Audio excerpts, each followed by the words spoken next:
Hi, இது ABP R15 version 3 valve adjustment. சரிங்களா? இதுக்கு வந்து இன்லெட் வந்து பார்த்திங்கன்னா 12 mm வரும். எக்ஸாஸ்ட் வந்து பார்த்திங்கன்னா 20 mm வரும். 0.20 mm 0.12 mm. ஆனால் நீங்கள் 20 mm இதுக்கு எக்ஸாஸ்ட் வச்சிங்க அப்படின்னா வால்வ் கிளியரன்ஸ் கொஞ்சம் ஜாஸ்தியாக இருக்கும். ஹீட் ஆச்சு அப்படின்னா டேப்பிட் நாய்ஸ் வரும் உங்களுக்கு. அதனால் வந்து பார்த்திங்கன்னா ரெண்டுக்குமே இன்லெட்டு ப்ளஸ் எக்ஸாஸ்ட் ரெண்டுக்குமே வந்து பார்த்திங்கன்னா 0.13 mm வைங்க.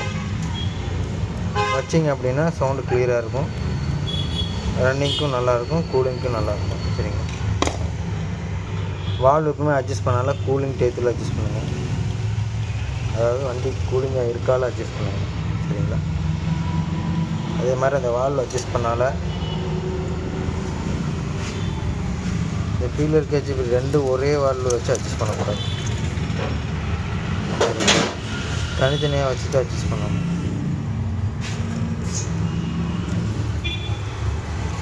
ரெண்டு ஒரே இதாக வச்சு அட்ஜஸ்ட் பண்ணிங்க அப்படின்னா கிளியரன்ஸ் தெரியாது. தனித்தனியாக வச்சு அட்ஜஸ்ட் பண்ணிக்கணும்.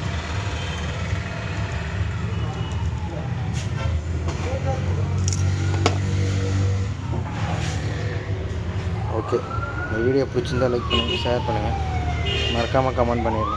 Okay, bye. ஏபிபி.